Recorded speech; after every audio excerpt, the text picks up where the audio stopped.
Bonjour, aujourd'hui je vous dévoile l'omerta sur les vrais chiffres de l'évasion fiscale en France. Plusieurs études et estimations pointent des montants colossaux d'évasion fiscale liés aux paradis fiscaux, représentant un manque à gagner pour l'État français compris entre 100 milliards et 1000 milliards d'euros. L'estimation basse. Environ 100 milliards d'euros. Le Conseil d'analyse économique, CAE, estime que l'évasion fiscale, incluant l'optimisation agressive et la fraude fiscale, prive chaque année l'État français d'au moins 100 milliards d'euros de recettes fiscales. Source, Consortium international des journalistes d'investigation, ICIJ, et Conseil d'analyse économique, CAE. Selon l'économiste Gabriel Zucman, spécialiste des paradis fiscaux, les avoirs des Français dissimulés à l'étranger pourraient représenter près de 12% du PIB, soit environ 300 milliards d'euros. En extrapolant aux grandes entreprises et à l'évasion structurelle sur plusieurs décennies, certaines études atteignent des montants bien supérieurs, allant jusqu'à 1000 milliards d'euros accumulés. Source, Observatoire européen de la fiscalité, Global Tax Evasion, report 2024. Ces études combinées montrent que le chiffre de 1000 milliards d'euros accumulés n'est pas une valeur unique, mais une extrapolation crédible basée sur des flux annuels, 100 milliards d'euros environ, et leur persistance historique. L'absence d'action politique ambitieuse face à ces pratiques amplifie cet impact cumulatif. Solidaires Finances Publiques partage le message clé de ces rapports. L'évasion fiscale n'est pas une loi de la nature, mais un choix politique. Contrairement à une opinion largement répandue, des mesures ambitieuses sont possibles même en l'absence de coordination internationale. Le rapport de la Commission des finances du Sénat sur la lutte contre la fraude et l'évasion fiscale souligne les limites actuelles des outils et des dispositifs en place en France. Il propose des recommandations pour améliorer l'efficacité des contrôles fiscaux, notamment renforcer la réponse judiciaire, faciliter la coopération entre l'administration fiscale et les autorités judiciaires et étendre les compétences des officiers fiscaux judiciaires. Lutter contre la fraude à la TVA, automatiser les échanges de données entre les douanes et la Direction générale des finances publiques, DGIP, et généraliser des mécanismes comme le guichet unique pour la collecte de la TVA. Utiliser les données accessibles en ligne, étendre l'expérimentation permettant l'analyse de données publiques ou protégées par mot de passe à des fins de détection des fraudes. Créer un indicateur de performance, évaluer chaque année l'efficacité des contrôles fiscaux et des recours au data mining dans les opérations de recouvrement. Source, Deloitte Société d'avocats. D'autres études, comme celle du réseau Tax Justice, montrent que l'optimisation et l'évasion fiscale touchent toutes les grandes entreprises du CAC 40 et impliquent souvent des structures offshore complexes. La France perdrait ainsi des milliards d'euros chaque année, non seulement à cause de la fraude, mais aussi de l'optimisation fiscale abusive, autorisée par des failles légales et une coopération internationale limitée. Source, Deloitte Société d'avocats et One.org.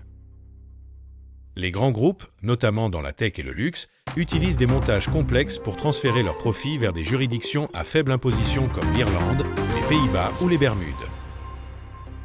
Des fortunes individuelles sont souvent cachées via des comptes offshore dans des paradis fiscaux comme la Suisse, Monaco ou les îles Caïmans. D'autres sources, Tax Justice Network, Financial Secrecy Index et autres rapports annuels sur l'impact des paradis fiscaux dans l'évasion fiscale. Études sur les flux financiers illicites des grandes entreprises. Site officiel de Tax Justice Network. OCDE. Projet BEP, Base Erosion and Profit Shifting, détaillant les stratégies des multinationales pour éviter l'imposition. Accès via les publications de l'OCDE, OCDE, BEP. SwissLeaks en 2015.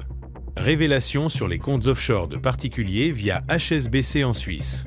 Résumé et rapports accessibles via ICIJ, SwissLeaks. Panama Papers, 2016 et Paradise Papers, 2017.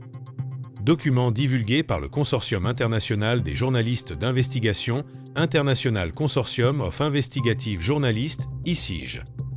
ICIJ, Panama Papers. Tax Justice Network. Évaluation des avoirs cachés dans des juridictions comme Monaco, les îles Caïmans, etc. Gabriel Attal, ministre des Comptes publics en France, a affirmé que la lutte contre la fraude fiscale est une priorité gouvernementale, proposant des mesures renforcées pour détecter et sanctionner les abus. Il a annoncé en 2023 une série de dispositifs, notamment sur la transparence des transactions financières, et insisté sur l'importance d'utiliser les données massives pour identifier les fraudeurs. Source, site Union européenne. Bruno Le Maire, ministre de l'Économie et des Finances, a également souligné l'impact de l'évasion fiscale sur le financement des services publics. Il a mis en avant des réformes européennes pour harmoniser les règles fiscales et renforcer les sanctions contre les juridictions non coopératives. Source: site Union européenne. Au niveau européen, la Commission a pris des initiatives comme l'établissement de listes noires et grises de paradis fiscaux, des mesures anti-abus pour les multinationales et des directives sur la transparence des bénéfices pays par pays. Ces mesures visent à réduire l'optimisation fiscale agressive et à contraindre les pays à adopter des normes de transparence. Source: site Union européenne. Des ONG comme Oxfam ont dénoncé l'influence des grandes entreprises et des individus fortunés sur les politiques fiscales, appelant les gouvernements à renforcer les cadres légaux et à combler les failles qui permettent ces pratiques. Total Énergie. Accusation: utilisation de filiales dans des juridictions à fiscalité réduite. Par exemple, Total a été critiqué pour sa présence aux Bermudes et dans d'autres paradis fiscaux pour optimiser ses impôts. Référence: mentionnée dans des rapports d'Oxfam sur la fiscalité des grandes entreprises énergétiques. LVMH. Accusation: montage d'optimisation fiscale à travers des filiales dans des pays comme le Luxembourg et la Suisse pour réduire la charge fiscale sur ses activités. Référence: évoquée dans des enquêtes journalistiques comme les LuxLeaks et dans des analyses sur les entreprises du luxe. BNP Paribas. Accusation: présence dans plusieurs paradis fiscaux identifiés, notamment les îles Caïmans et le Luxembourg, pour gérer des activités bancaires ou financières liées à des clients internationaux. Référence: étude du Tax Justice Network et enquête journalistique, exemple, SwissLeaks. Sanofi. Accusation: optimisation fiscale par l'intermédiaire de filiales aux Pays-Bas et en Irlande, exploitant des régimes fiscaux avantageux pour limiter ses impôts sur les bénéfices. Référence: citée dans des analyses d'Oxfam et de l'Observatoire des multinationales. Anne-Laure Delatte, économiste et chercheuse, a souligné que malgré les initiatives du G20 et de l'OCDE, les mesures prises restent souvent inefficaces face aux résistances d'États abritant ces paradis fiscaux, y compris au sein de l'Union européenne, Luxembourg, Irlande. Les avancées comme le plan BEP, Base Erosion and Profit Shifting, de l'OCDE, bien qu'importantes, ne suffisent pas à réduire l'opacité fiscale.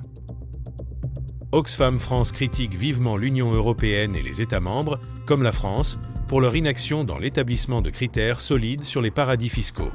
Par exemple, la liste française de 2012 était jugée inadéquate car elle excluait des territoires clés, tels que les îles de la couronne britannique ou d'autres centres financiers majeurs. Nicolas Sarkozy, alors président, avait proclamé en 2009 « Les paradis fiscaux, c'est terminé ». Cependant, des années plus tard, les révélations des Paradise Papers et autres scandales ont prouvé que ces déclarations étaient largement optimistes, sans véritable résultat tangible sur le terrain. Norvège, ce pays met l'accent sur une transparence totale des informations fiscales. Il a instauré un système où les déclarations fiscales des citoyens et des entreprises sont accessibles publiquement, réduisant ainsi les opportunités de fraude. Danemark. Le Danemark a investi dans des technologies avancées et des systèmes d'intelligence artificielle pour détecter et poursuivre les cas de fraude fiscale. Le pays a également renforcé ses sanctions et doublé les effectifs de son administration fiscale. Royaume-Uni. Avec la mise en place de mesures comme l'Unexplained Wealth Order, UWO, le gouvernement cible les avoirs non justifiés dans les paradis fiscaux, notamment pour les particuliers fortunés. États-Unis. Grâce à la loi FATCA, Foreign Account Tax Compliance Act, les institutions financières étrangères doivent transmettre les informations sur les comptes détenus par des citoyens américains sous peine de sanctions.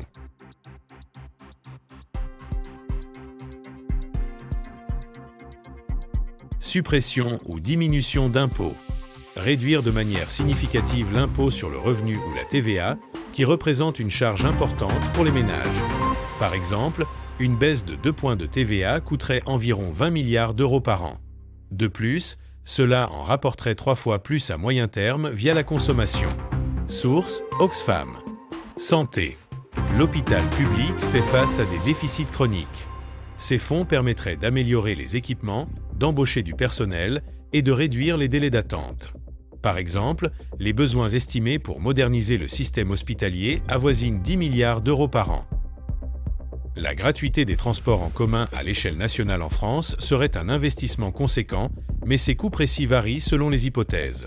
Une estimation avancée en 2019 par le Sénat évaluait ce coût annuel à environ 8 milliards d'euros, en supposant une compensation complète des pertes de recettes tarifaires par l'État et les collectivités locales. Cela inclut les frais de fonctionnement, la gestion des infrastructures et les investissements nécessaires pour répondre à l'augmentation de la fréquentation que générerait la gratuité. Réduction de la dette publique. Actuellement à plus de 3 300 milliards d'euros, la dette publique pourrait être réduite de manière significative avec un tel apport annuel. Cela diminuerait le coût des intérêts de la dette de 54,9 milliards d'euros en 2025 et libérerait des marges budgétaires pour d'autres politiques. La suppression de la redevance audiovisuelle, décidée en 2022, a coûté environ 3,7 milliards d'euros. Les 100 milliards récupérés permettraient de compenser de telles suppressions tout en finançant d'autres mesures sans alourdir la fiscalité. Merci de votre attention. Pensez à partager cette information pour sensibiliser autour de vous. Abonnez-vous pour découvrir plus de conseils sur la gestion de votre épargne, les omertas et les enjeux économiques qui vous concernent directement. Ensemble, prenons les meilleures décisions pour protéger notre patrimoine et l'avenir de la France.